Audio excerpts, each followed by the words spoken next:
बच्चों आज हम लोग मैकेनिकल प्रॉपर्टीज ऑफ सॉलिड का पार्ट 3 देखेंगे, ठीक है। सो स्टार्ट करते हैं 9.6.3 टॉपिक से, that is share modulus. Okay,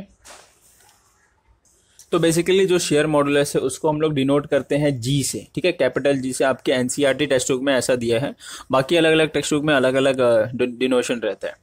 तो जो शेयर मॉडुलस होता है वो होता है आपका shear stress, sharing stress, okay, upon sharing strain होगा, ठीक है। तो आपको पता है कि शेयरिंग स्ट्रेस मैंने पहले आपको बता दिया है क्या होता है। Sharing stress basically force per unit area होगा। स्ट्रेस मतलब ये आ जाएगा फोर्स पर यूनिट एरिया, तो इसको मैं F/A लिख सकता हूँ, ओके। और स्ट्रेन जो होता है, शेयर स्ट्रेस क्या होता है मैंने आपको बताया था, याद है? मैंने बोला था कि अगर मैंने आपको एक बताया था कि एक सपोज एक ऑब्जेक्ट ले लो, ठीक है, उसको रबड़ ले लो, ठीक है, रबड़ वो आपका इरेजर आता है ना, इरेजर जैसा वो मटेरियल है, और नीचे उसको फिक्स कर दो, ठीक। फिर यहाँ से आप फोर्स लगाओ, तो जैसे आप यहाँ पे फोर्स लगाते हो तो ये जो मटेरियल है ये नीचे साइड तो फिक्स है, तो थोड़ा ऐसे हो जाता है, ठीक है ना, ऐसे शेप का हो जाता है ना। और जो ये पार्ट होता है ये इसको हम लोग डेल्टा एक्स बोलते हैं, मतलब लेटरल डिस्प्लेसमेंट होता है बेसिकली ये, ठीक है। इसको लेटरल डिस्प्लेसमेंट बोलो या डिस्प्लेसमेंट बोलो, ठीक है, डेल्टा एक्स। और ये जो रबड़ का लेंथ होता है इसको हम लोग कैपिटल एल बोलते हैं, तो ओरिजिनल लेंथ। तो हम लोग ने शेयरिंग स्ट्रेन में क्या देखा था, शेयरिंग स्ट्रेन आपका होता है delta X by original length, जिसको हम लोग टैंक थीटा से भी डिनोट करते हैं। ये थीटा, ये जो थीटा है ना, थीटा, ठीक है, क्योंकि टैंक थीटा क्या होता है, ऑपोजिट अपॉन एडजेसेंट, है ना। ऑपोजिट आपका डेल्टा एक्स हो गया और एडजेसेंट आपका एल हो गया। तो अगर जब थीटा स्मॉल रहता है, theta is very small, theta is very small, तो जो आपका टैन थीटा होता है वो किसके बराबर हो जाता है, वो थीटा के बराबर हो जाता है, ठीक है। तो हम लोग थीटा भी लेते हैं अगर थीटा स्मॉल रहता है तो जो शेयरिंग स्ट्रेन है वो क्या रहेगा आपका, डेल्टा एक्स अपॉन को मैं ऐसे ही रखता हूँ जैसे ऊपर वाले को लिखा हूँ, delta x upon L. Delta x के आपका डिस्प्लेसमेंट अपॉन ओरिजिनल लेंथ, ठीक है। और इसको मैं ऐसा भी लिख सकता हूँ F/A, ऊपर का स्ट्रेस तो है, और डेल्टा एक्स बाय एल को हम क्या लिख सकते हैं, टैन थीटा भी लिख सकते हैं, ठीक है। और अगर थीटा स्मॉल हुआ तो इसको हम लोग क्या लिख सकते हैं, इसको हम लोग सिर्फ थीटा भी लिख सकते हैं, ठीक है। तो ये आपके शेयर मॉडुलस के फॉर्मूला आ गए, तीनों फॉर्मूला, ठीक है, 1 2 3। ये कब आएगा, जब थीटा स्मॉल रहेगा, याद रखना, ठीक है। तो ये इतना आपको मालूम पड़ गया। और देखो शेयर मॉडुलस का ये तो फॉर्मूला हो गया। एक और नाम है जिसको हम बोलते हैं मॉडुलस ऑफ रिजिडिटी, ठीक है। तो ये आपको याद रखना है, मॉडुलस ऑफ रिजिडिटी, ये भी इसको हम लोग बोलते हैं, ओके। और जो यंग्स मॉडुलस था उसको हम लोग क्या बोलते हैं, मॉडुलस ऑफ इलास्टिसिटी, याद है ना, यंग्स मॉडुलस को। और ये शेयर मॉडुलस को मॉडुलस ऑफ रिजिडिटी बोलते हैं, याद रखना, ठीक है।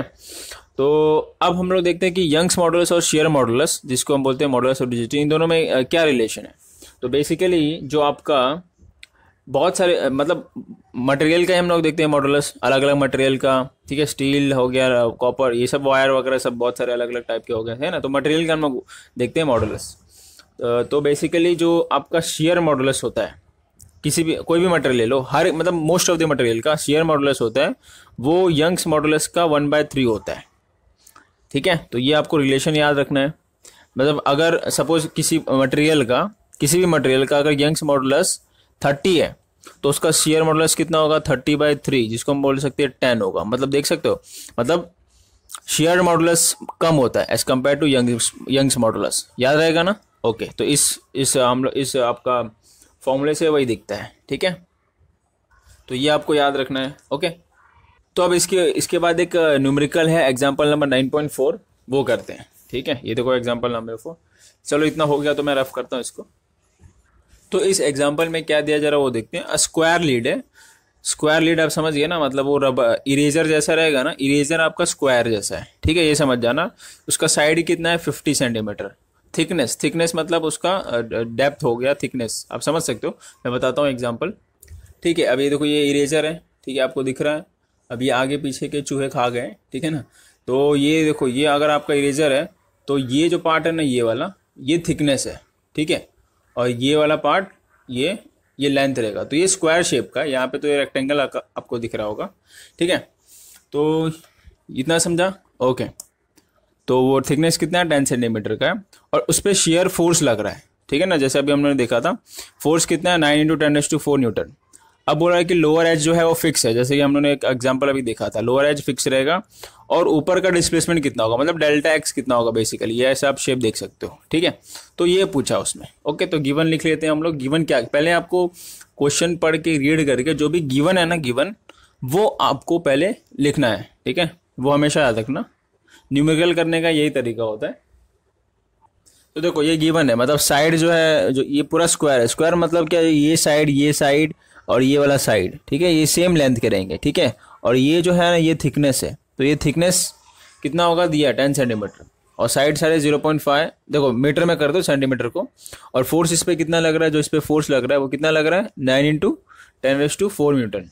पूछा डिस्प्लेसमेंट कितना होगा, मतलब ये जो भी पार्ट है ना इधर डिस्प्लेस होगा ना, तो डिस्प्लेसमेंट कितना होगा डेल्टा एक्स हम लोग को पूछा है, ठीक है।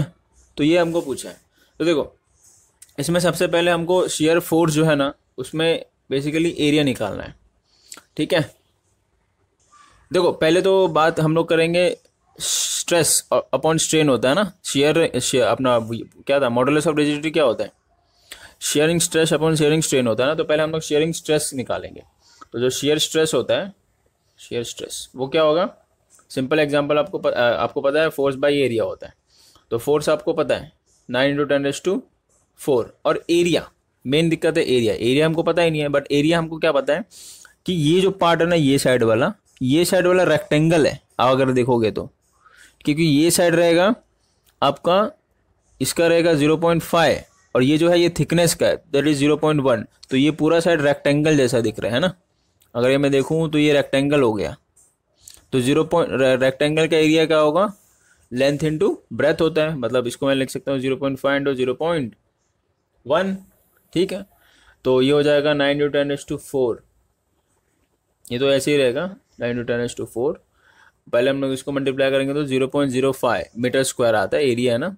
तो इसको मैं ऐसा भी लिख सकता हूँ, देखो अगर कैलकुलेशन को इजी और करना है तो मैं ऐसा कर देता हूँ, इसको मैं लिख सकता हूँ 5 × 10⁻², है ना, 0.05, तो अभी -2 पर गया तो +2 हो जाएगा, तो ये 6 हो जाएगा टोटल, ठीक है। अब ये डिवाइड कर लो, इसको 5/9 को डिवाइड कर लो, डिवाइड करोगे तो कितना आएगा, अराउंड कुछ 1.8 मिलेगा आपको, 1.8 × 10⁶ एज इट इज़ रहेगा। तो ये आपको क्या मिला, शेयर स्ट्रेस मिला, ठीक है, न्यूटन पर मीटर स्क्वायर, क्योंकि फोर्स अपॉन एरिया ना, तो फोर्स का न्यूटन पर एरिया का मीटर स्क्वायर। ओके, तो ये तो आपको मिल गया। अब आपको निकालना है एक्चुअली डेल्टा एक्स निकालना है, ठीक है। तो आपको एक चीज़ क्या पता है, आपको एक चीज़ पता है, जो जी होता है, जी आपका क्या होता है, मॉडुलस ऑफ रिजिडिटी, या फिर इसको हम लोग शेयर मॉडुलस भी बोलते हैं। वो होता है शेयर स्ट्रेस, मैं सिर्फ शेयर नहीं लिख रहा हूँ, सिर्फ स्ट्रेस अपॉन स्ट्रेन लिख रहा हूँ, shear stress upon shear strain होता है ना, यही होता है। अब क्या मैं इसको ऐसा लिख सकता हूँ, देयरफॉर स्ट्रेन जो रहेगा वो होगा स्ट्रेस बाय जी, ठीक है, ऐसा लिख सकता हूँ, जी को नीचे लेके आ गया। अब जो स्ट्रेन होता है वो आपको पता है क्या है, स्ट्रेन शेयर स्ट्रेन, ये शेयर स्ट्रेन है, शेयर स्ट्रेन याद रखना, डेल्टा x/L होता है ओरिजिनल लेंथ, है ना, इज इक्वल्स टू स्ट्रेस आपको पता ही चल गया, स्ट्रेस क्या है, स्ट्रेस ये है 1.8 × 10⁶। अब देखो ये जी आपका क्या है, बेसिकली शेयर मॉडुलस या मॉडुलस ऑफ रिजिडिटी किसका है। एग्जाम्पल में लीड दिया ना, तो लीड का आपको गिवन रहेगा, ठीक है, अगर न्यूमेरिकल ऐसा आएगा तो दिया रहेगा, सीधी सी बात है। लेकिन इसमें क्वेश्चन में नहीं दिया था, क्यों नहीं दिया था, ये देखो जो है आपका जो मटेरियल है वो लीड है, क्यों नहीं दिया था, इसके लिए नहीं दिया था क्योंकि ऊपर जो आपका ये आपको दिख रहा है कॉलम टेबल, ये सबका शेयर मॉडुलस दिया हुआ अलग अलग मटेरियल का। तो इसमें अगर लीड देखेंगे तो लीड का जो शेयर मॉडुली है वो है आपका 5.6 × 10⁹, ठीक है। तो क्योंकि उसमें दिया, वैसे तो क्वेश्चन में आपको दिया रहेगा अगर क्वेश्चन एग्जाम्स वगैरह में पूछेंगे तो, ठीक। तो उसका जो लीड का ये आपका ये क्या शेयर मॉडुलस है वो कितना है 5.6 × 10⁹, ठीक है ना। तो अब मैं इसको क्या कर सकता हूँ, देयरफॉर डेल्टा एक्स को एज इधर ही रखता हूँ, और एल आपका कितना है, एल ओरिजिनल लेंथ, ये आपका कैपिटल एल है बेसिकली, ये आपका ओरिजिनल लेंथ है ना, ये 0.5 है। तो इसको मैं क्या लिख सकता हूँ 1.8 × 10⁶, इसको मैं रफ करता हूँ, ठीक है, इंटू 0.5, ये एल जो है वो 0.5 हो जाएगा यहाँ पे 5.6। अब ये 10⁹ है, मैं ऊपर अगर लेके जाऊँ तो 10⁻⁹ हो जाएगा, ठीक। तो इसको मैं डेल्टा एक्स क्या लिख सकता हूँ, कैलकुलेशन है बस यहाँ पे, ये जो है ये -3 हो जाएगा। अगर मैं -9 + 6 करूँ तो ये -3 हो जाएगा। इन दोनों को कैलकुलेट करो। ये इसको भी 5 × 10⁻1 लिख दो, ठीक है। इसको मैं क्या लिख सकता हूँ, 0.5 को 5 × 10⁻1, तो ये -1 ये -4 हो जाएगा, ठीक है। ओ ये तेरी की, ये हो जाएगा -4, ठीक है ना। अब कैलकुलेट करो इजीली। कैलकुलेट करेंगे तो डेल्टा एक्स जो है वो कितना आता है, अराउंड 1.6 × 10⁻4 मीटर आता है, ठीक है। तो ये आ गया आपका डेल्टा एक्स की वैल्यू, ठीक है। तो याद रहेगा कैसे निकालेंगे, ओके। अब हम लोग नेक्स्ट वाले टॉपिक पे आते हैं। अब नेक्स्ट है आपका बल्क मॉडुलस। ये बेसिकली वॉल्यूम पे डिपेंड करेगा, ठीक है। शेयर वाला शेप वगैरह पे डिपेंड किया था, ठीक है। और ये जो बल्क मॉडुलस है वो है आपका वॉल्यूम पे डिपेंड करेगा। तो बेसिकली जो बल्क मॉडुलस होगा वो बी, हम लोग बी से डिनोट करेंगे। अलग अलग टेक्स्ट बुक में अलग अलग चीज़ों से डिनोट करते हैं, हम आपके एनसीईआरटी में बी से डिनोट किया। तो ये बेसिकली होता है volume stress upon volume strain, ठीक है। अब देखो जो आपके टेक्स्ट बुक में दिया है वो मैं आपको बता देता हूँ क्या दिया है। जो टेक्स्ट बुक में दिया है वो एक एग्जांपल लेके दिया है। वो एग्जांपल क्या लिया है कि सपोज एक वाटर है, पानी है, ठीक है ना, पानी है।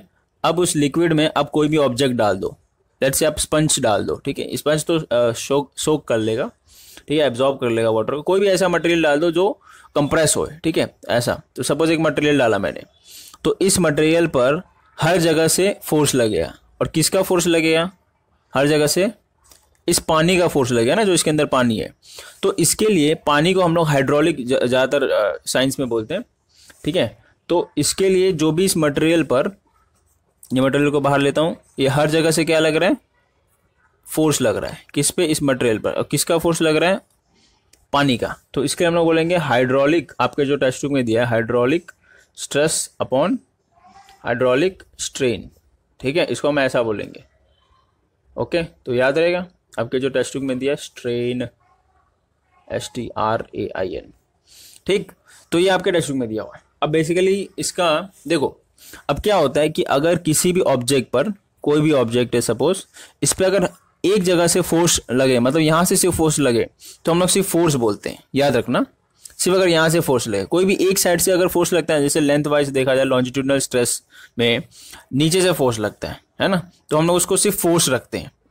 बट इस कंडीशन में क्या होता है कि हर जगह से फोर्स लगता है। वॉल्यूम में भी ये होता है। अगर मैं बात करूं, कोई भी एक स्पंज का ऑब्जेक्ट ले लो, अगर उसको हर जगह से फोर्स लगाओ, ठीक है, हर जगह से फोर्स लगाओ, तो अगर हर जगह से फोर्स लगता है तो उसको हम लोग सिर्फ फोर्स नहीं बोलते, उसको हम लोग प्रेशर बोलते हैं, ठीक है। याद रहेगा, उसको हम लोग क्या बोलेंगे, तो उसको हम लोग क्या बोलेंगे बच्चों, याद रखना, प्रेशर बोलेंगे, ठीक है। अगर हर जगह से ऑब्जेक्ट पे फोर्स लग रहा है तो, ओके। तो इसको हम लोग क्या लिखते हैं, जरा इसको मैं रफ करता हूं। तो अब होता क्या है यहाँ पर, देखो, अगर ये ऑब्जेक्ट हर तरफ से अगर इसको फोर्स लग रहा है, इसका मतलब प्रेशर लग रहा है। तो जब इस ऑब्जेक्ट पे प्रेशर लगता है तो इसका जो ओरिजिनल वॉल्यूम था, इस वॉल्यूम से कम वॉल्यूम हो जाएगा, है ना। तो इसका बेसिकली वॉल्यूम कम हो जाता है, जैसे प्रेशर हर जगह से लगता है। तो इसमें बेसिकली जो बल्क मॉडुलस आता है वो क्या आता है, जरा वो देखते हैं। तो स्ट्रेस है, उसके बदले मैं फोर्स अपॉन एरिया नहीं लिखूंगा, क्यों, जैसे कि भी मैंने बताया वो प्रेशर लगता है हर जगह से, फोर्स मतलब प्रेशर, तो मैं यहाँ पे P लिखूंगा, ठीक है। और जो स्ट्रेन है, स्ट्रेन आपको क्या पता है क्या चेंज हो रहा है, यहाँ पे वॉल्यूम चेंज हो रहा है। वॉल्यूम की बात है तो वॉल्यूम ही चेंज होगा ना, वॉल्यूम स्ट्रेन मतलब वॉल्यूम चेंज होगा। तो वॉल्यूम चेंज डेल्टा V/V, लेकिन ये माइनस होगा। अब क्यों होगा, देखो, जैसे प्रेशर लगता है, जितना आप ज़्यादा प्रेशर लगाओगे उतना जो वॉल्यूम चेंज है वो कम होगा, है ना। तो मतलब प्रेशर अगर आप इंक्रीज कर रहे हो तो वॉल्यूम जो किसी भी मटेरियल का है वो डिक्रीज हो रहा है, कम हो रहा है ना। तो इसके लिए हम लोग माइनस लगाते हैं, माइनस साइन इसके लिए लगाते हैं। तो बेसिकली जो इसका फॉर्मूला क्या बन जाएगा, -P, और V को ऊपर लेके आओ तो -P × V upon delta V, ठीक है। तो ये आपका फॉर्मूला बन जाएगा, सिंपल। या फिर इतना भी रखोगे तो भी आपको समझ में आता है, ठीक है। ये समझा। माइनस मुझे ये बताता है कि प्रेशर इंक्रीज होने पर जो चेंज इन वॉल्यूम है डेल्टा V है वो कम होता है, ठीक है। तो ये माइनस साइन यहाँ पे बताता है, ओके। तो ये आप याद रखना, ओके। अब देखो, ये तो हो गया आपका बल्क मॉडुलस। अब जो ये बल्क मॉडुलस B, अब इसका एक उल्टा होता है जिसको हम बोलते हैं कंप्रेसिबिलिटी, ठीक है। स्पेलिंग तो सही है ना, हाँ, कंप्रेसिबिलिटी, जिसको हम लोग आपके टेक्स्ट बुक में K से डिनोट किया हुआ है, एनसीईआरटी के। काफ़ी काफ़ी अलग अलग टेक्स्ट बुक में सी से नोट करते हैं, ठीक है। ये होता है आपका 1 बल्क मॉडुलस, मतलब 1/b होता है, याद रखना। मतलब ये जो भी फॉर्मूला आया, ये क्या फॉर्मूला बन जाएगा, इसको हम लोग ये वाला की मैं अगर बात करूँ तो -ΔV/V/P बन जाएगा ये, ठीक है। तो ये उल्टा हो जाएगा बेसिकली, ये कंप्रेसिबिलिटी है। मतलब आप देख सकते हो दोनों इन्वर्सली प्रोपोर्शनल है, कंप्रेसिबिलिटी और बल्क मॉडुलस। मतलब बल्क मॉडुलस अगर किसी भी मटेरियल का ज़्यादा रहेगा तो उसका कंप्रेसिबिलिटी कम रहेगा, ठीक है, ये याद रहेगा। ओके, अब देखते हैं कौन से मटेरियल का बल्क मॉडुलस ज़्यादा रहेगा, कौन से मटेरियल का कम रहेगा। तो मैं 3 ही मटेरियल आपको पता है, सॉलिड, लिक्विड और गैसेस, यही आपको पता है ना। 3 मटेरियल, 3 टाइप के स्टेट होते हैं किसी भी मटेरियल का। तो अगर मैं सॉलिड की बात करूं, सपोज ये सॉलिड है, तो उस पर अगर मैं बहुत ज़्यादा प्रेशर लगाऊंगा, हर तरफ से बहुत ज़्यादा प्रेशर लगाऊंगा, तो उसका वॉल्यूम थोड़ा सा चेंज होता है ना। तो वही अगर मैं बात करूं यहाँ पे, इधर देखो यहाँ पे, तो अगर बहुत ज़्यादा प्रेशर लगा रहा हूँ, ठीक है, चलो मैं यहाँ पर एग्जाम्पल लिख देता हूँ। अगर बहुत ज़्यादा प्रेशर लगा रहा हूँ तो वॉल्यूम थोड़ा ही चेंज होता है, इसका मतलब बल्क मॉडुलस का ज़्यादा रहेगा। सिंपल है ना, समझे। तो अगर एग्जांपल ले लेते हैं ना, चलो मैं एग्जांपल ही ले लेता हूँ। लेट्स से प्रेशर में सब पे, तीनों पे कॉमन एक मैथमेटिकल नंबर का ही ले रहा हूँ। प्रेशर पे मैं तीनों पे 10 ही लगाता हूँ। अब हम लोग सिर्फ चेंज इन वॉल्यूम की बात करेंगे। तो अगर मैं सॉलिड की बात करूँ तो सॉलिड में अगर प्रेशर 10 लग रहा है तो जो चेंज इन वॉल्यूम होगा वो बहुत कम होता है, लेट्स से 1 होता है, तो वो ऑलमोस्ट 10 आ गया है ना, ज़्यादा हो गया। ये मैं सॉलिड की बात किया, ठीक। अब मैं लिक्विड की बात करता हूँ। तो जब लिक्विड में आपने प्रेशर उतना ही लगाया है, लेकिन जो वॉल्यूम है, ये मैं लिक्विड की बात कर रहा हूँ, वॉल्यूम चेंज है वो थोड़ा ज़्यादा हुआ है एज कम्पेयर टू सॉलिड। तो लेट्स से इसको हम लोग 2 ले लेते हैं, तो ये 5 हो जाएगा। तो जो लिक्विड का है वो 5 आ गया। हम लोग किसकी बात कर रहे हैं, बल्क मॉडुलस की बात कर रहे हैं यहाँ पे, ठीक है, क्योंकि मैं बल्क मॉडुलस में वो फॉर्मूला के अंदर ही वो नंबर डाल रहा हूँ मैथमेटिकल। अब मैं गैसेस की बात करूँ तो अगर बल्क मॉडुलस में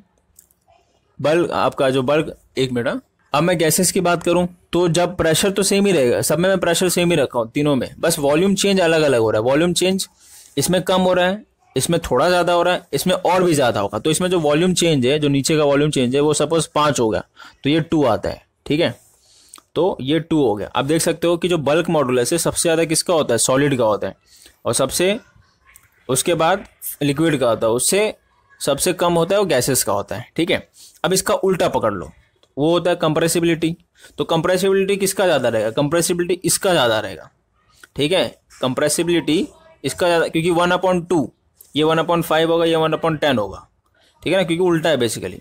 कंप्रेसिबिलिटी इसका ज़्यादा होगा। मैं लेट्स से के ले लेता हूँ, के से डिनोट करता हूँ। ओह तरीके, एक मिनट, हाँ, ये के जी हो गया। तो कंप्रेसिबिलिटी इसका ज़्यादा रहेगा as compare to compressibility of liquid, as compare to compressibility of solid, ठीक है। और अगर बल्क मॉडुलस की बात की जाए तो बल्क मॉडुलस ऑफ सॉलिड ज़्यादा होगा।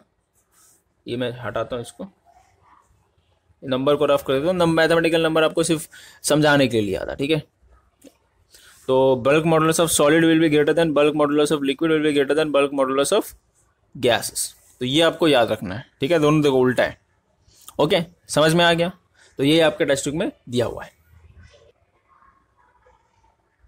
तो देखो यहाँ पे जो सबसे सॉलिड जो है वो लीस्ट कंप्रेसिबल है, और गैसेस जो है सबसे ज़्यादा कंप्रेसिबल है ना।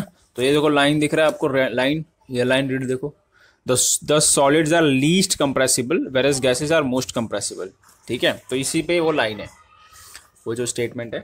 तो देखो यहाँ पे ना कुछ चीज़ें दी हुई हैं बल्क मॉडुलस की, अलग अलग मटेरियल की बल्क मॉडुलस दिए, जैसे एल्यूमिनियम है 10⁻⁹ के पावर में 72 है, ब्रास 61 है, तो ये बल्क मॉडुलस दिया है। तो सबसे ज़्यादा कॉपर का है। और अगर लिक्विड में बात करो, देखो सबका 2.2 में आ रहा है, और गैसेस में और भी कम, मतलब 10⁻⁻4 में चला गया ये, तो है ना। तो सबसे ज़्यादा बल्क मॉडुलस सॉलिड का होता है, फिर लिक्विड, फिर गैसेस, और कंप्रेसिबिलिटी उल्टा होता है।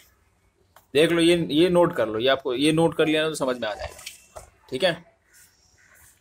अब हम लोग आगे वाले टॉपिक पे आते हैं। आगे वाला ये एग्जांपल देखते हैं, दैट इज 9.5। देखो इसमें क्या बोला है, 9.5, the average depth of Indian Ocean is 3000 metre, मतलब ये हाइट दिया है basically. Calculate the fractional compression. अब ये मैं आपको बताता हूँ फ्रैक्शनल कंप्रेशन क्या होता है। उसमें बोला भी है डेल्टा वी बाई वी, ये तो बता दिया इसने, मतलब fractional compression delta V by V होता है of water at the bottom of ocean given that the bulk model इसका दिया है और हाइट दिया है। आपको ये कैलकुलेट करना है डेल्टा वी बाई वी, जिसको हम लोग फ्रैक्शनल कंप्रेशन बोलते हैं, याद रखना, ठीक है।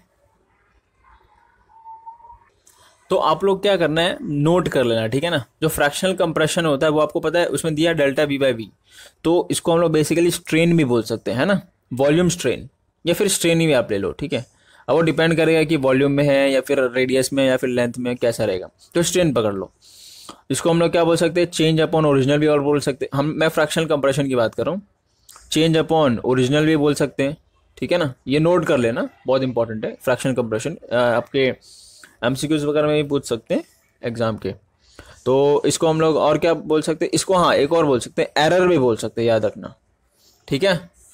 इसको हम लोग एरर भी बोल सकते हैं, याद रखना, ठीक है। ये भी आपको मैं बता रहा हूँ, बहुत इंपॉर्टेंट चीज़ है। तो बेसिकली हमको फाइंड क्या करना है, डेल्टा वी बाय वी, मतलब चेंज अपॉन ओरिजिनल, ये फाइंड करना है, जिसको हम फ्रैक्शनल कंप्रेशन भी बोलते हैं। चलो ठीक है, गिवन तो आपने लिख लिया। अब देखो एक और चीज़ आप नोट करना, जो प्रेशर का फॉर्मूला होता है वो अब ये लिक्विड वगैरह नेक्स्ट वाले चैप्टर में आएगा। प्रेशर का जो फॉर्मूला होता है वो होता है एच रो जी। यहाँ पे जो एच है वो हाइट होता है, लिख लेना, आप नोट कर लेना। ये जो रो है वो डेंसिटी होता है, नोट कर लेना। और जो जी है एक्सेलरेशन ड्यू टू ग्रेविटी होता है, सिंपल है। तो यहाँ पे जो हाइट है वो आपको पता है 3000 है। रो मतलब डेंसिटी, डेंसिटी किसका होगा, वाटर का होगा, क्योंकि वाटर उसमें दिया ना एग्जाम्पल। तो डेंसिटी ऑफ वाटर जो होता है वो होता है अराउंड 1000। और डेंसिटी का फॉर्मूला आपको पता है, डेंसिटी क्या होता है, मास अपॉन वॉल्यूम होता है ना। तो मास का यूनिट होता है केजी, वॉल्यूम का होता है मीटर क्यूब, तो केजी पर मीटर क्यूब होता है इसका, ठीक है ना, डेंसिटी का यूनिट। मैं यूनिट नहीं यहाँ पे लिख रहा हूँ। और जो एक्सेलरेशन है, acceleration due to gravity G है, वो आपका 10 दिया हुआ टेक्स्ट में, वैसे 9.8 होता है लेकिन दिया रहेगा आपको, अगर 10 लेना रहेगा तो, ठीक है। तो ये आप बस मल्टीप्लाई कर लो, खत्म। प्रेशर तो अभी आपका आएगा, देखो कितना जीरो है, 3 जीरो, 3 जीरो 6 जीरो, ये 7 जीरो हो गया। तो ये 3 बन जा 3 होता है, तो 3 इंटू 10⁻7 जीरो प्रेशर है। तो आप न्यूटन पर मीटर स्क्वायर भी लिख सकते हो, या फिर पास्कल होता है प्रेशर का यूनिट, पास्कल भी हम लोग लिखते हैं, ठीक है। तो अब देखो, तो ये आपको क्या मिला, ये प्रेशर मिला। अब देखो हमको एक चीज़ पता है, बल्क मॉडुलस। बल्क मॉडुलस क्या होता है, volume strain upon volume stress, sorry volume stress upon volume strain, उल्टा बोल दिया था। तो वॉल्यूम स्ट्रेस जो होता है वो क्या होता है, प्रेशर होता है, अपॉन वॉल्यूम स्ट्रेन जो होता है वो change in volume upon original volume होता है ना। अब देखो आप बोलोगे माइनस, तो माइनस मैंने क्यों लगाया था, माइनस वहाँ पे डिनोट करने, वो बताने के लिए लगाया था कि जब प्रेशर इंक्रीज होता है तो वॉल्यूम डिक्रीज होता है, ठीक है। वो हम लोग डिनोट करने के लिए वहाँ पे माइनस लगाए थे, ठीक है। तो वो याद रखना। और यहाँ पे वैसा कोई कंडीशन भी नहीं है फिलहाल, ठीक है। तो देखो अभी हमको क्या मालूम पड़ा, हाँ हमको ये निकालना है डेल्टा वी बाई वी। तो देयरफॉर मैं क्या लिख सकता हूँ, delta V by V is equals to pressure upon bulk modulus.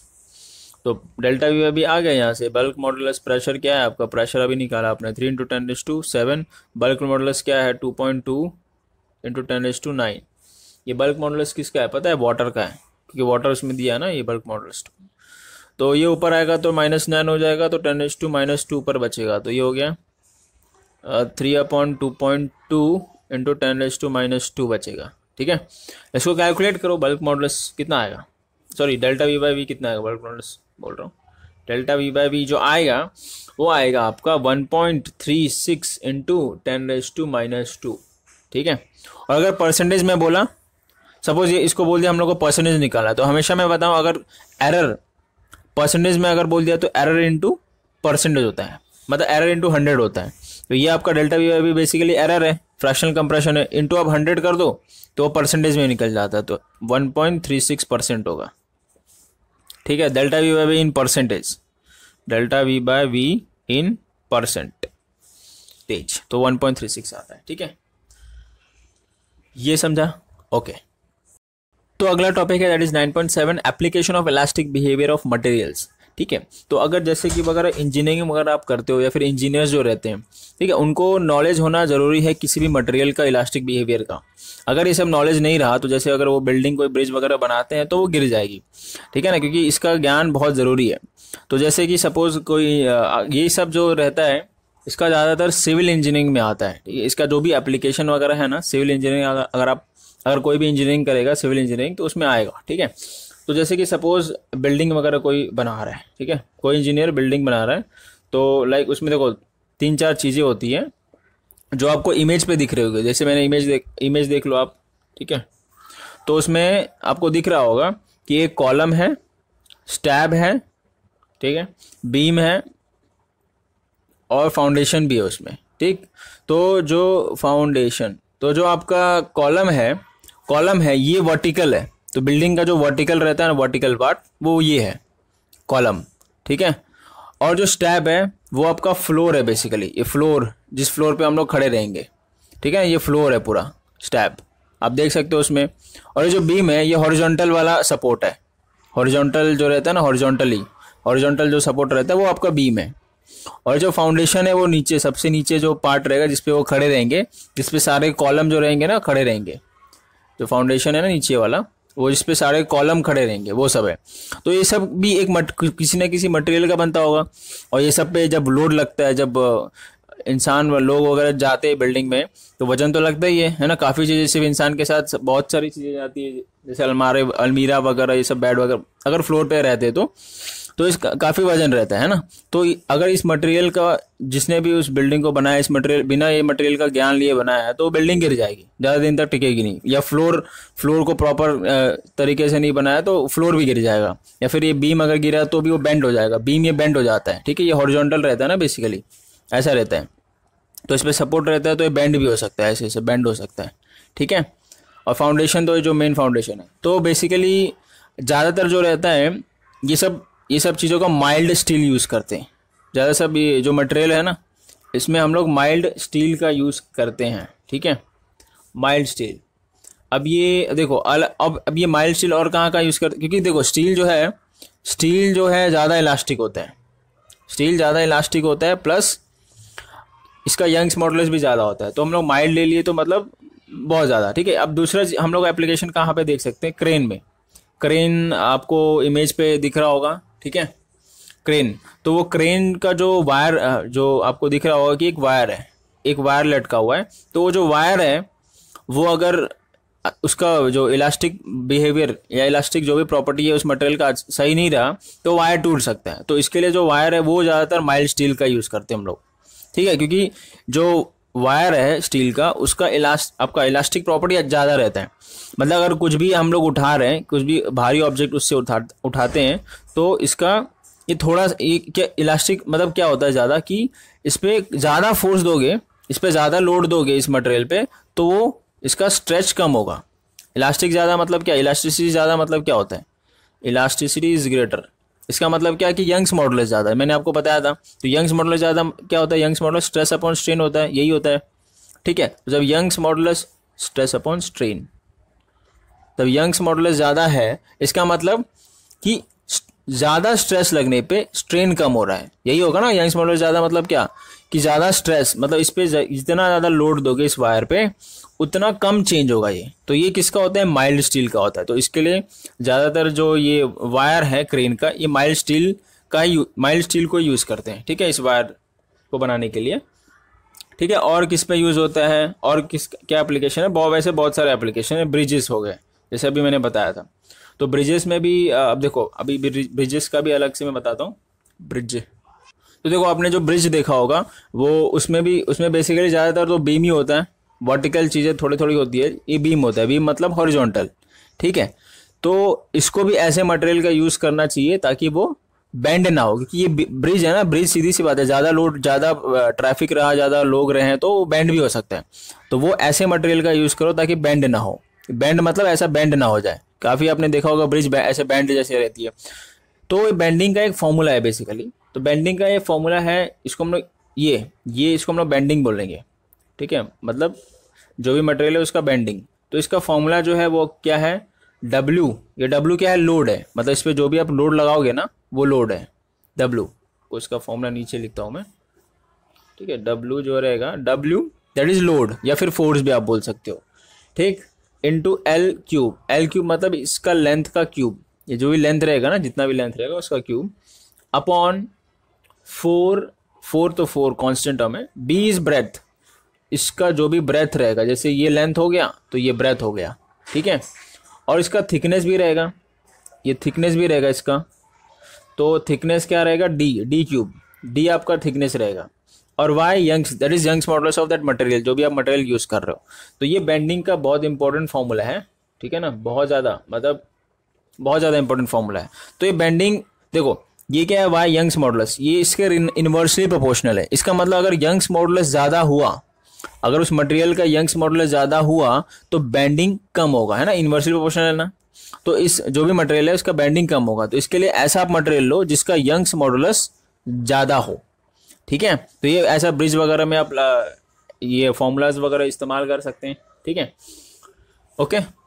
तो देखो, जो ज़्यादातर जो ब्रिज है वो नॉर्मली ऐसे हम लोग ब्रिज जब बनाते हैं तो नॉर्मली डायरेक्ट ऐसा यूज़ नहीं करते, उसका अलग अलग शेप का यूज़ करते हैं, क्योंकि और भी चीज़ें हैं ना इसमें, लेंथ है, ब्रेथ है, थिकनेस है, तो ये भी सब चीज़ें हैं ना। तो ये सब चीज़ों को देखते हुए जो हम लोग ज़्यादातर जो ब्रिज में यूज़ करते हैं वो ऐसा शेप का यूज़ करते हैं, ठीक है, ऐसे शेप का मटेरियल, ऐसे शेप में मटेरियल यूज़ करते हैं, ठीक है, ऐसे मटेरियल का शेप यूज़ करते हैं, ऐसे शेप का मटेरियल यूज़ करते हैं, जो भी बोलो, ठीक है। तो ये ब्रिजेस में होते हैं ज़्यादातर, ब्रिजेस मतलब बेसिकली बीम के लिए यूज़ करते हैं, ऐसे मटेरियल ज़्यादातर बीम के लिए यूज़ करते हैं, बीम क्योंकि बीम ही हॉरिजॉन्टल होता है ना, अभी मैंने थोड़ी देर आपको पहले बताया, ठीक है।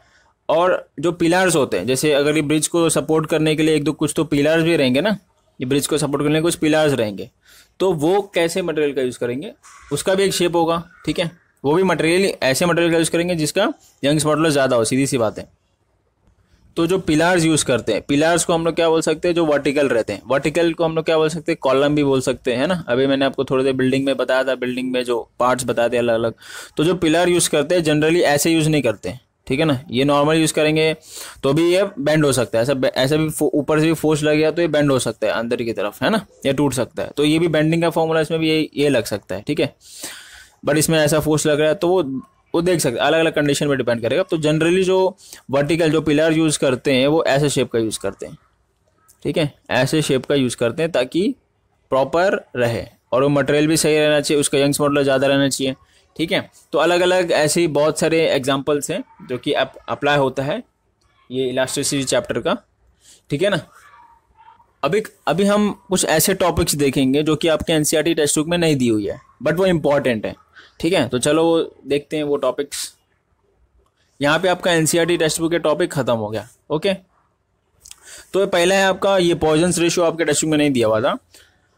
तो बेसिकली पॉइजन्स रेशियो क्या होता है, इसको हम लोग डिनोट करते हैं पी से, डिनोट कर लो, ठीक है। किसी अलग अलग टेक्स्ट बुक में, अगर किसी टेक्स्ट बुक में दिया रहेगा तो अलग अलग डिनोशन है, मैं यहाँ पे पी से डिनोट कर रहा हूँ, ठीक है। तो जो पॉइजन्स रेशियो होता है वो क्या होता है, वो बेसिकली होता है change in diameter, change in diameter, ठीक है, चेंज इन डायमीटर अपॉन, एक मिनट रुको, change in diameter upon original diameter. इसको थोड़ा मैं रफ करता हूँ, रुको मैं डायरेक्ट वो लिखता हूँ, शॉर्टकट लिखता हूँ। इसको हम लोग बोल सकते हैं, देखो लैटरल स्ट्रेन बोल सकते हैं, लैटरल स्ट्रेन अपॉन लॉन्जिट्यूडिनल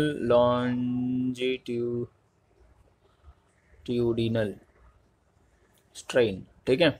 अब ये बेसिकली क्या होता है, इसका मैं एक मैथमेटिकल फॉर्म है, change diameter upon original diameter upon longitude, क्या होता है, change in length upon original length, यही होता है ना। तो बेसिकली लैटरल स्ट्रेन मतलब क्या होता है कि change in diameter upon original diameter. Longitudinal strain क्या होगा, लॉन्जिट्यूडनल स्ट्रेन क्या होगा, change in length upon original strain, मतलब लेंथ होगा। मतलब इसका मतलब क्या है कि सपोज एक मोटा वायर है, ठीक है, ऐसा वायर है, सिलेंडर शेप का ही रहेगा। तो अगर आप उस पर लोड लगा दो, अगर आप उस पर लोड लगाओ तो सीधी सी बात है लॉन्जिट्यूडनल स्ट्रेन तो हो ही रहा है, मतलब चेंज इन लेंथ हो रहा है। तो जैसे आप लोड लगाओगे ना, क्या होगा, इसका जो आपने देखा होगा, इसका जो डायमीटर है, जैसे आपने लोड लगाया तो इसका डायमीटर कम हो जाता है, तो ये चेंज इन डायमीटर हो गया आपका। ये ओरिजिनल डायमीटर ये होता है ना पूरा सर्कल का लेंथ, ये देखो चेंज इन डायमीटर, ठीक है। तो ये ज़्यादातर मोटे वायर के लिए होता है, वैसे पतले वायर में भी हम लोग लगा सकते हैं, लेकिन वो सिलेंडर शेप का रहना चाहिए, सीधी सी बात है। वायर तो ज़्यादातर सिलेंडर शेप का ही रहता है। तो यही है आपका फॉर्मूला, बेसिकली क्या रहेगा, P is equals to change in diameter upon original diameter upon change in length upon original length, यही होगा, ठीक है, याद रहेगा, ओके। डायमीटर याद रखना, इसको हम लोग ऐसा कई टेक्स्ट बुक में ऐसा लिखते हैं, lateral strain upon longitudinal strain, okay. तो ये आपका पॉइजन रेशियो है। अब बेसिकली देखो एक और चीज़ कि यंग्स मॉडुलस, ठीक है, और क्या क्या था, बल्क मॉडुलस को हम लोगों ने बी लिया था, bulk modulus, modulus of rigidity को हम लोग जी लिया था, और अभी जो हम लोगों ने ये देखा ये क्या था, पॉइजन्स रेशियो। इन तीनों का रिलेशन क्या क्या है, तो ये कुछ इंपॉर्टेंट चीज़ें हैं जो कि रिलेशन बिटवीन क्या क्या था अभी हम लोगों ने जो पढ़ा है, Young's modulus, bulk modulus, shear modulus and Poisson's ratio, ये रिलेशन है। मतलब अगर कुछ दो गिवन रहेगा तो हम लोग तीसरा कैसे निकाल सकते हैं, ठीक है। तो जैसे फर्स्ट वाले देखो, फर्स्ट वाले में क्या है कि अगर यंग्स मॉडुलस और पॉइजन्स रेशियो दिया रहेगा तो हम लोग बल्क मॉडुलस इस फॉर्मूले से निकाल सकते हैं, ठीक है। ये एमसीक्यूज के लिए बहुत इंपॉर्टेंट है, एंट्रेंस वगैरह के लिए। और अगर यंग्स मॉडुलस दिया है और पॉइजन्स रेशियो दिया है तो हम लोग शेयर मॉडुलस ऐसे निकाल सकते हैं इस फॉर्मूले से, y/2 1 + p, ठीक है। और अगर गिवन में बल्क मॉडुलस और शेयर मॉडुलस दिया हुआ है तो हम लोग पॉइजन्स रेशियो कैसे निकाल सकते हैं, 3b - 2g/2 3b + g, ठीक है ना, g यहाँ पे शेयर मॉडुलस है। और अगर आपको शेयर मॉडुलस और बल्क मॉडुलस दिया हुआ है तो हम लोग यंग्स मॉडुलस कैसे निकाल सकते हैं, 9 है ये, 9 × b × g/3b 3 × b + g, ठीक है। तो ये चारों फॉर्मूला है जो अगर कोई भी दो दिया है तो हम लोग तीसरा निकाल सकते हैं। ये बहुत इंपॉर्टेंट है, याद रखना, ठीक है, नोट करके आप रख लो। अगला जो टॉपिक है elastic potential energy of a stretch wire, ठीक है। तो जैसे कि अगर आप एक वायर ले लेते हैं, वायर कौन से शेप का रहता है, सिलेंडर शेप रहता है, ठीक है। तो अगर मैं इसको स्ट्रेच कर दूं, अभी तो ये ऐसे ऊपर फिक्स रहता है, याद रखना, ऊपर इसको फिक्स रखते हैं। तो अगर मैं इसको स्ट्रेच करूं तो वो सपोज यहाँ तक, एक मिनट थोड़ा डायग्राम में गड़बड़ हो रहा है। अगर मैं इसको स्ट्रेच किया यहाँ तक तो सपोज यहाँ तक जो लेंथ है वो change in length small L है, ठीक है। और इसको चेंज करने के लिए जो फोर्स लगा है वो कैपिटल एफ है, ठीक, ये समझे, ओके। अब मैं क्या करता हूँ कि मैं कोई भी छोटा सा पार्ट लेता हूँ, जब चेंज हो रहा था ना लेंथ, तो कोई भी छोटा सा पार्ट लेता हूँ। लेट्स से चेंज आपका यहाँ से यहाँ तक हुआ, यहाँ से यहाँ तक सिर्फ इतना पार्ट चेंज हुआ, ठीक। तो इसका जो चेंज है मैं लेट्स से एक्स लेता हूँ, ठीक है। और इसमें जो इतने का जो फोर्स लगा रहेगा, क्योंकि फोर्स लोड की वजह से फोर्स लग रहा है, फोर्स की वजह से ही चेंज हो रहा है ना, तो लेट्स से स्मॉल एफ लेता हूँ, ठीक है। इतना समझ गया, ओके। और इसका ओरिजिनल लेंथ तो ये यहाँ से लेके यहाँ तक, ये आपका ओरिजिनल लेंथ है, कैपिटल एल, इतना समझ गया, ओके। तो देखो अब मुझे पता है, क्या मुझे पता है कि जो यंग्स मॉडुलस है वो क्या होता है, बताओ बताओ क्या होता है। इनिशियल में बात करो, अगर यंग्स मॉडुलस क्या होता है, stress upon strain, longitudinal stress upon longitudinal strain होता है, मतलब force by area upon change in length, जिसको हम लोग स्मॉल एल बोलेंगे, अपॉन ओरिजिनल लेंथ, यही होगा। तो मैं ये इनिशियल पूरे सिस्टम की बात कर रहा हूँ, ठीक है। मतलब ये जो पूरा चेंज हुआ है, सिर्फ इतना पार्ट की नहीं बात कर रहा हूँ फिलहाल मैं, ये लेट्स से ये फर्स्ट पार्ट है और इसको हम लोग सेकेंड पार्ट ले लेते हैं, ये तो मैं ये फर्स्ट पार्ट की फिलहाल बात कर रहा हूँ, ठीक है। तो यहाँ से मैं क्या लिख सकता हूँ, जो फोर्स, देयरफॉर F = टू, ये जो F कैपिटल F है, कैपिटल F में लिया हूँ, = ये इसको इधर लेके जाओ और एरिया वहाँ पे नीचे हो जाएगा, तो ये होगा YA small l capital L, ऐसे होगा। मतलब यहाँ पे जो फोर्स आएगा कैपिटल वो ये आएगा, ठीक है। लेट्स से 1 ले लेते हैं, 1 तो लिया ही है मैंने, ठीक है। लेट्स से यही रखते हैं, ठीक है, याद रहेगा। अब मैं दूसरे में लगाता हूँ, जो दूसरा कंडीशन मैंने यहाँ पे लिया है XF, मतलब सपोज स्मॉल चेंज हो रहा है X और उसका जो उस पे जो उसके लिए जो फोर्स लग रहा है वो स्मॉल f लग रहा है, ठीक है। तो उसमें भी यंग्स मॉडुलस लग गया है ना, तो यंग्स मॉडुलस तो लग गया, लेकिन फोर्स क्या आएगा, यंग्स मॉडुलस लिखने क्या लगेगा, स्मॉल f अपॉन a तो लगेगा ही, अपॉन जो चेंज है वो x लगेगा अपॉन ओरिजिनल लेंथ, है ना, वही चीज़ लगने वाला है। तो देयरफॉर जो स्मॉल f आएगा वो क्या आएगा, YA x अपॉन l आएगा, यही आएगा, ठीक है। तो ये स्मॉल f, ये कैपिटल F, लेट से मैं इसको A ले लेता हूँ, इसको मैं B ले लेता हूँ, कैपिटल B, ठीक, इतना समझ गया। अब देखो ये जो स्मॉल लग रहा है यहाँ पे चेंज हो रहा है, तो इसमें वर्क डन तो हो रहा है कि डिस्प्लेसमेंट हो रहा है, तो वर्क डन तो सीधी सी बात हो रहा है। तो देयरफॉर मैं सेकंड वाले की अभी बात करूँ, तो जो स्मॉल वर्क डन रहेगा वो क्या रहेगा, आपको पता है, फोर्स इंटू डिस्प्लेसमेंट। डिस्प्लेसमेंट कितना हो रहा है, थोड़ा सा हो रहा है, लेट से मैं उसको dx ले लेता हूँ, ठीक है।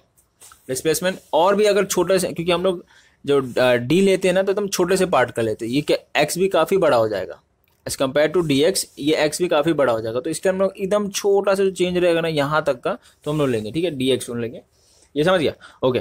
तो अब देखो, अब मैं क्या करता हूँ, मुझे क्या स्मॉल एफ पता है, स्मॉल एफ क्या है, क्योंकि मैं छोटे से पार्ट का ले रहा हूँ ना वर्क डन, तो इसके लिए मुझे स्मॉल एफ ही लेना पड़ेगा।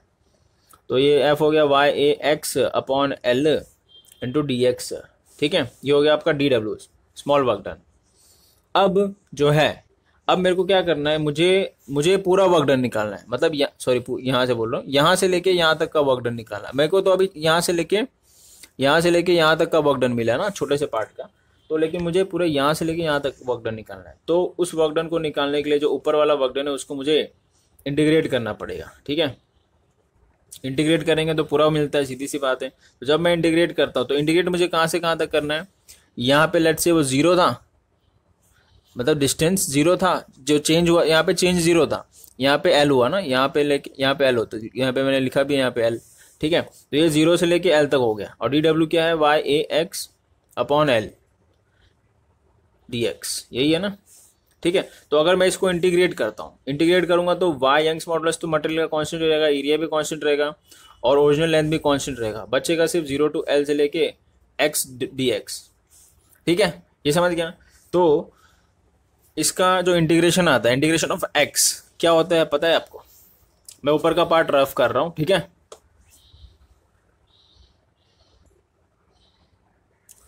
तो ये जो होगा इंटीग्रेशन ऑफ एक्स, ये क्या होता है वाई, ये तो मैं एच लिख देता हूँ, एक्स का जो इंटीग्रेशन होता है वो एक्स स्क्वायर बाय 2 होता है। और जो लिमिट है आपका, लिमिट भी यहाँ पे लिया है, 0 से लेके एल तक लिया हुआ है। ठीक है, तो एक्स के बदले पहले आपको एल लेना है, फिर 0। ठीक है, तो वाई ए अपॉन एल, एक्स के बदले आपको एल लेना है तो मतलब एल स्क्वायर हो जाएगा ये। ठीक है ना, ये क्या हो जाएगा, ये हो जाएगा एल स्क्वायर अपॉन 2।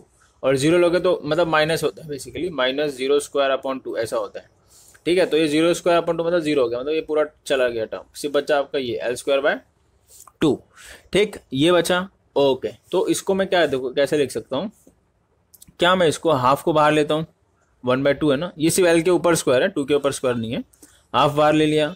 अब देखो वाई बाय, क्या मैं इसको ऐसा लिख सकता हूँ, Y by Y A L, ठीक है, अपॉन एल और एक और एल यहाँ पे, क्योंकि एल स्क्वायर है ना तो एक एल इसके पास दे दिया, तो ये एक पार्ट हो गया और ये एक पार्ट हो गया।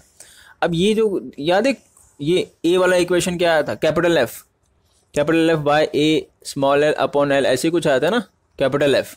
तो इसके बदले मैं क्या लिख सकता हूँ, half into capital F into L. तो ये जो पार्ट आया, ये जो वर्क डन आया, ये मुझे मेरा क्या है, वर्क डन ही आया ना। तो ये जो वर्क डन आया, ठीक है, वर्क डन, ये किसके फॉर्म में रहेगा, लेट से वर्क ही लिखता हूँ सिर्फ मैं। ये जो वर्क आया है वो किसके फॉर्म में स्टोर रहेगा, वो स्ट्रेन एनर्जी के फॉर्म में स्टोर रहेगा।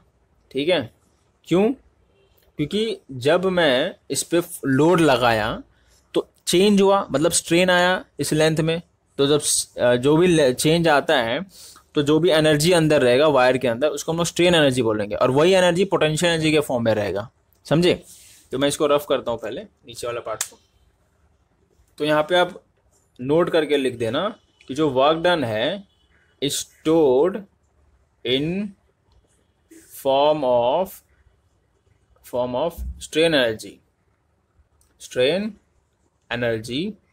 and strain energy stored in the form of potential energy. Strain energy is stored in form of potential energy. तो बेसिकली ये जो फॉर्मूला है ये स्ट्रेन एनर्जी, वर्क और पोटेंशियल एनर्जी तीनों का है। तो इसको मैं क्या लिख सकता हूँ, therefore work is equals to strain energy is equals to potential energy is equals to half into force, जिसको हम बोल सकते हैं लोड भी बोल सकते हैं, इंटू एक्सटेंशन भी बोल सकते हैं इसको। ठीक है, मतलब चेंज भी बोल सकते हैं।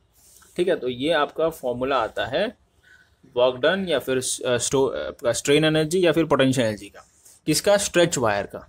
ये समझा। ओके, अब इसको हम लोग अलग अलग फॉर्म में भी लेके आ सकते हैं, मतलब अलग अलग फॉर्मूला बना सकते हैं यंग्स मॉडुलस के हिसाब से। ठीक है, तो यहाँ तक कॉपी करो, मैं इसको रफ करता हूँ ऊपर का पूरा। ठीक है, तो ये आपका फॉर्मूला है half into F into L. ठीक है, यहाँ पे जो वर्क डन है और जो स्ट्रेन एनर्जी और जो पोटेंशियल एनर्जी, तीनों में से मैं कोई भी एक ले लेता हूँ। ठीक है, तो मैंने क्या लिया यहाँ पे, work done per unit volume क्या होगा, देखो वर्क डन का फॉर्मूला जो आया था हाफ एफ एल, यही है ना नीचे। अब देखो जो आपका वायर था वो सिलेंडर शेप का था, ठीक, तो उसका बेसिकली एरिया ऑफ उसका वॉल्यूम क्या होगा, ये हाइट होता है, तो यहाँ पे हाइट जो था वो कैपिटल एल था, ओरिजिनल जो वायर था एल था, है ना। तो वॉल्यूम ऑफ सिलेंडर क्या होता है, पाई आर स्क्वायर एच, यही होता है, बट एच यहाँ पे हाइट है तो एल है यहाँ पे, ठीक। ये पाई आर स्क्वायर को मैं ए एल भी लिख सकता हूँ, ठीक है। तो वर्क डन पॉइंट वॉल्यूम जो रहेगा ये डिवाइड बाय वॉल्यूम हो जाएगा, तो जो वॉल्यूम रहेगा वो उसको उसके बदले में ए एल लिख दूंगा, ठीक है। तो देखो अब मैं क्या करता हूँ, हाफ एफ बाय ए को अलग रखता हूँ और small L by capital L को अलग रखता हूँ। इसको मैंने अलग रखा और इसको मैंने अलग रखा, ठीक है। तो ये क्या हो जाएगा, हाफ इंटू, अब ये किसका है, स्ट्रेस, लॉन्जिट्यूडनल स्ट्रेस है ना, और ये लॉन्जिट्यूडनल स्ट्रेन है। तो वर्क डन पॉइंट वॉल्यूम आपका क्या हो गया, work done per unit volume, या फिर इसको आप ये भी बोल सकते हो strain energy per unit volume, या फिर ये भी बोल सकते हो potential energy per unit volume, ठीक है। तो ये आपका half into stress into strain आ गया, ठीक है। तो ये भी आ सकता है फॉर्मूला, ये भी इंपॉर्टेंट फॉर्मूला आ गया, ठीक है। तो अब आप देखो यंग्स मॉडुलस आपको पता है स्ट्रेस अपॉन स्ट्रेन होता है, स्ट्रेस अपॉन स्ट्रेन। तो स्ट्रेन को आप क्या लिख सकते हो, स्ट्रेन स्ट्रेस अपॉन वाई, है ना, स्ट्रेस अपॉन वाई। तो मैं स्ट्रेन के बदले स्ट्रेस अपॉन वाई अगर यहाँ पे लिखूँ तो हाफ इंटू स्ट्रेस स्क्वायर हो जाएगा, स्ट्रेस का स्क्वायर अपॉन वाई, ठीक है। और अगर मैं स्ट्रेस के बदले यहाँ पे वाई इंटू स्ट्रेन लिख दूँ, है ना, स्ट्रेस के बदले वाई इंटू स्ट्रेन, तो यहाँ पे स्ट्रेस के बदले में क्या लिख सकता हूँ, वाई इंटू स्ट्रेन, मतलब ये इसको हम लोग ऐसा भी लिख सकते हैं वाई इंटू स्ट्रेन का स्क्वायर, ठीक है। तो ये भी दो फॉर्मूले बन सकते हैं, ठीक है। तो ये था आपका elastic potential energy of a stretch wire. Potential energy यहाँ पे वर्क डन भी रहेगा, स्ट्रेन एनर्जी भी रहेगा, या फिर आपका पोटेंशियल एनर्जी, ठीक है। तो ये यहाँ पे आपका टॉपिक कंप्लीट। हम लोग अब एक दो एग्जांपल लेते हैं जो एग्जाम में आए हुए हैं, ठीक है, वो क्वेश्चंस लेते हैं, ठीक है।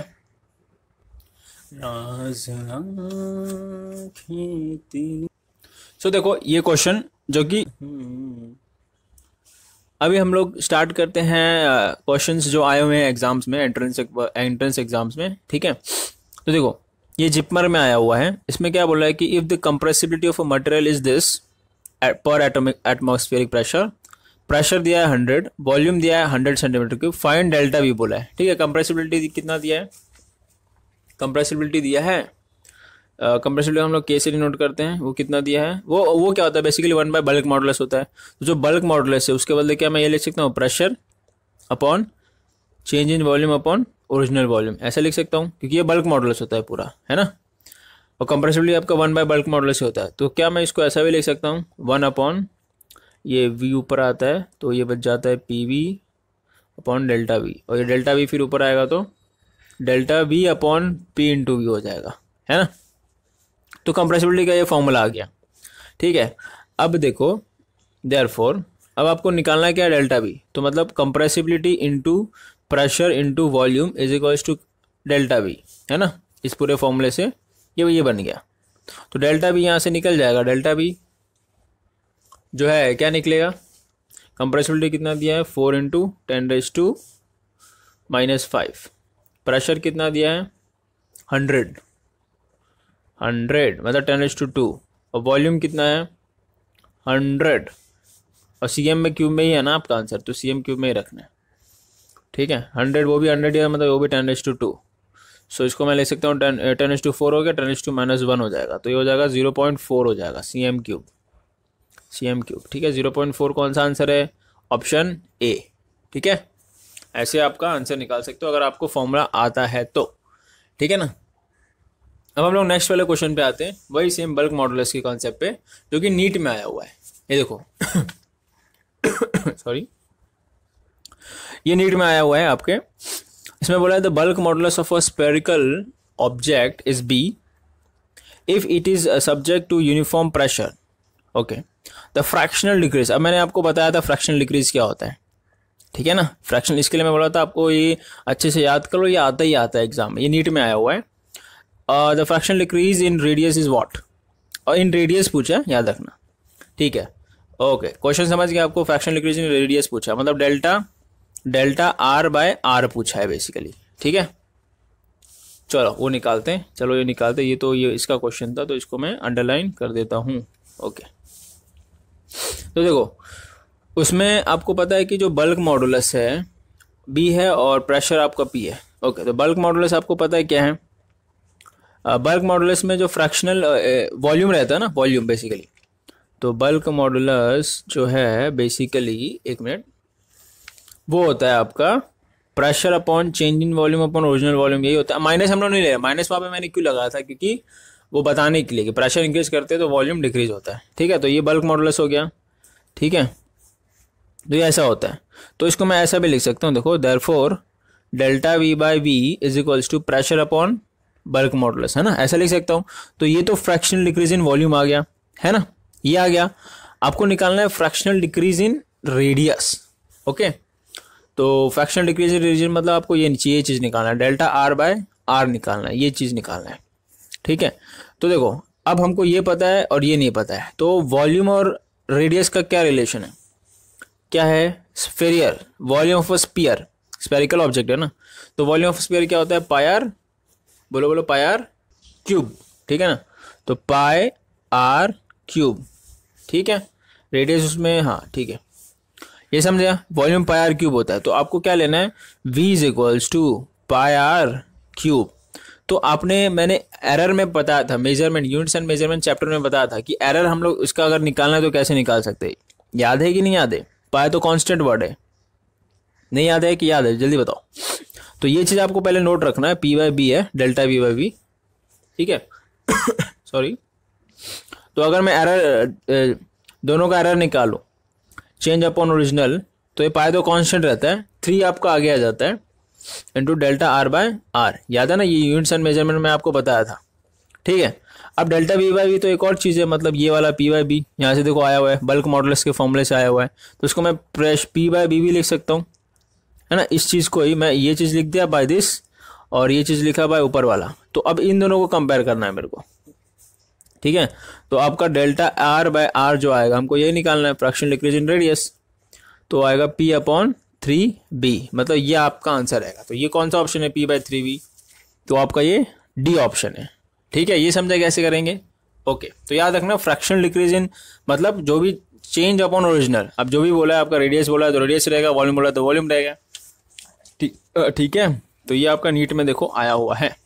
अब हम लोग एक और क्वेश्चन पे जाते हैं जो कि वेस्ट बंगाल जेई में आया हुआ है, जेई, ठीक है, जेई में आया है। ओके, तो मैं इसको यहाँ पे अंडरलाइन कर लेता हूँ पहले, फिर क्वेश्चन देखेंगे हम लोग। देखो इसमें क्या बोला है कि a beam of metal supported at 2 ends is loaded at the center. ठीक है, the depression at the center is proportional to, अरे डिप्रेशन का फॉर्मूला, क्योंकि प्रोपोर्शनल बोल रहा है ना, तो डिप्रेशन का जो फॉर्मूला होता है वो क्या होता है बताओ? WL³ अपॉन 4BD³ y था ना, तो क्या आएगा? 1/y आएगा ना, क्योंकि इसी यहाँ पे y था, तो ये डिप्रेशन होता है, मतलब बेंड, ये था ना फॉर्मूला, ये फॉर्मूला था, तो ये क्या होता है? ये डिप्रेशन होता है, मतलब ये बेंडिंग होता है, और ये y यंग्स मॉडुलस है। तो जो डिप्रेशन है, मतलब जो बेंडिंग है, inversely proportional to Young's modulus 1/y है, y स्क्वायर नहीं है, तो मतलब इसका ऑप्शन आंसर सी रहेगा। ठीक है, ठीक है, तो ये फॉर्मूला आप याद रखना, मैंने आपको जब बता रहा था बेंडिंग का फॉर्मूला तो बोला भी था इंपॉर्टेंट है, आता है, और ये वेस्ट बंगाल के जेई में आया हुआ है। तो ज़रूरी नहीं है कि, मतलब ऐसा ज़रूरी नहीं है कि और किसी को एग्ज़ाम में ना पूछे, किसी भी एग्ज़ाम में पूछ सकते हैं। ठीक है ना, तो ये आपको याद रखना है। ओके, तो अब हम लोग आगे देखते हैं क्वेश्चन। यहाँ पे देखो एक और क्वेश्चन वेस्ट बंगाल के जेई में आया हुआ है। तो बोला है कि एक मटेरियल है जिसका पॉइजन्स रेशियो 0.5 है।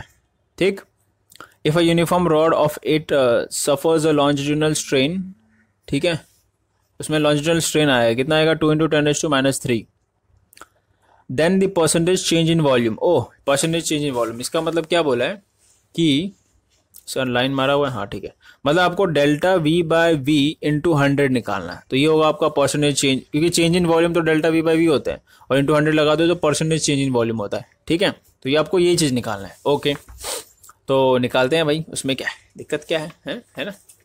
चलो इसको ना आप लोग निकालो, ठीक है, और इसका आंसर बताओ मुझे क्या आएगा, मैं नहीं निकाल रहा हूँ। ठीक है, जो भी ऑप्शन आंसर आएगा मैं आपको बता दूंगा कि क्या ऑप्शन आया। वैसे भी ये आपको शायद मिलेगा नहीं, क्वेश्चन तो आप देख सकते हो, लेकिन ठीक है, इसका आप आंसर खुद निकालो और मुझे कमेंट में बताओ।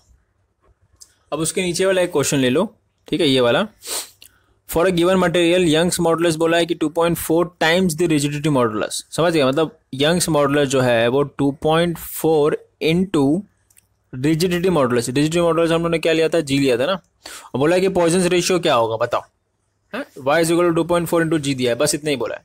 तो याद है मैंने एक रिलेशन आपको बताया था बहुत सारा, 4 मैंने और बताया था रिलेशन, ठीक है। तो मैंने आपको ये चीज़ बताया था, याद है, ये क्या रहता है, रिजिडिटी मॉडुलस, मतलब ठीक है ना, वही शेयर मॉडुलस हो गया, रिजिडिटी मतलब मॉडुलस ऑफ रिजिडिटी, बात वही हो गई। मैंने आपको बताया था इसका दूसरा नाम मॉडुलस ऑफ रिजिडिटी होता है, रिजिडिटी, ठीक है। ये हो गया यंग्स मॉडुलस और ये हो गया पॉइजन रेशियो। इस इक्वेशन में देखो तीनों हैं, जो चीज़ हमको चाहिए।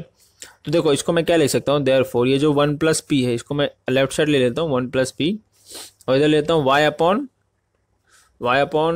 2g, ठीक है। अब देखो आपको y is equal to 2.4g, ये क्वेश्चन में बोला है। तो ये ऊपर जो y है उसको मैं क्या बताया, 2.4g ले सकता हूँ, 2.4 इंटू जी, और नीचे है 2 इंटू जी, ठीक। तो 2g गया तो बचा है 1 plus P is equals to 2.4 upon 2। समझ में आ रहा है, 1 plus P is equals to 2.4 upon 2, ठीक है। तो देखो ये 2 1 जा हो गया, 2 2 जा हो गया, 1.2। अब आपको करना है 1.2 आ गया, आपको ऐड करना है बेसिकली, ठीक है। तो p is equals to, add नहीं करना, ये तो यहाँ पे प्लस है ना, तो ये इधर आ जाएगा, तो 1.2 minus 1, so that is nothing but क्या होगा 0.2। तो आंसर आएगा आपका 0.2, मतलब ऑप्शन ए आपका राइट रहेगा, ठीक है। तो ये मैंने आपको जो 4 रिलेशन बताया था वो याद रखना, ठीक है ना, वो बहुत इंपॉर्टेंट है, क्वेश्चंस में आते हैं। देखो ये मणिपाल यूनिवर्सिटी के लिए पूछा गया है, ठीक है। तो ऐसा नहीं कि किसी और एग्जाम में नहीं पूछ सकते, किसी में भी पूछ सकते और अलग तरीके से पूछ सकते हैं, मतलब नंबर्स में अलग हो सकते हैं, नंबर में चेंजिंग हो सकता है, ठीक है। या कोई और फॉर्मूला जो मैंने 4 फॉर्मूला बताया था उसमें से, उस फॉर्मूले में से पूछ सकते हैं, ठीक है। तो ये आपको याद रखना है। अब देखो ये आर्म्ड फोर्स मेडिकल कॉलेज में पूछा हुआ है, AFMC में क्या बोला है कि if the tension on a wire is removed, ठीक है, टेंशन अगर मैं निकाल दूं तो इसमें से कौन सा ऑप्शन होगा, कौन सा ऑप्शन होगा, ठीक है। तो इसमें बोला है कि या तो वायर ब्रेक हो जाएगा, टेंशन मतलब क्या होता है कि अगर जो आप वायर पे फोर्स लगाए हो ना, उस फोर्स को आप हटा दो, ठीक है, आप समझ रहे हो, मतलब कि सपोज अगर ये वायर है, ठीक है, तो आपने इस पर फोर्स लगा के रखा है, फोर्स, तो उसको हम लोग टेंशन बोलते हैं, ठीक है ना। फोर्स पॉइंट एरिया जो लेंथ होता है ना उसको टेंशन बोलते हैं। तो बात वही होगी, इस पर आप लोड लगा के रखे हो, तो उस लोड को आप हटा दो, तो वायर का क्या होगा, या वो ब्रेक होगा, उसका टेम्परेचर कम होगा, टेम्परेचर में कोई चेंज नहीं होगा, या टेम्परेचर इंक्रीज होगा, ठीक है। तो देखो मैं आपको बताता हूँ इसका तरीका कैसे होगा, कि वायर को अपने, सपोज ये ओरिजिनल वायर है और उसको आपने यहाँ तक एक्सटेंड करके रखा है लोड की वजह से, है ना, ये लोड की वजह से इतना ज़्यादा एक्सटेंड होकर रखा है, तो जो बीच के मॉलिक्यूल है वो सेपरेट होकर रखे हैं, है ना, बहुत अलग अलग सेपरेट है, तो उनमें पोटेंशियल एनर्जी है, सीधी सी बात है, क्योंकि जब वायर स्ट्रेच रहता है तो उसमें पोटेंशियल एनर्जी रहता है, इसका हम लोगों ने इक्वेशन भी निकाला है ना, उसी के बेस्ड पर है।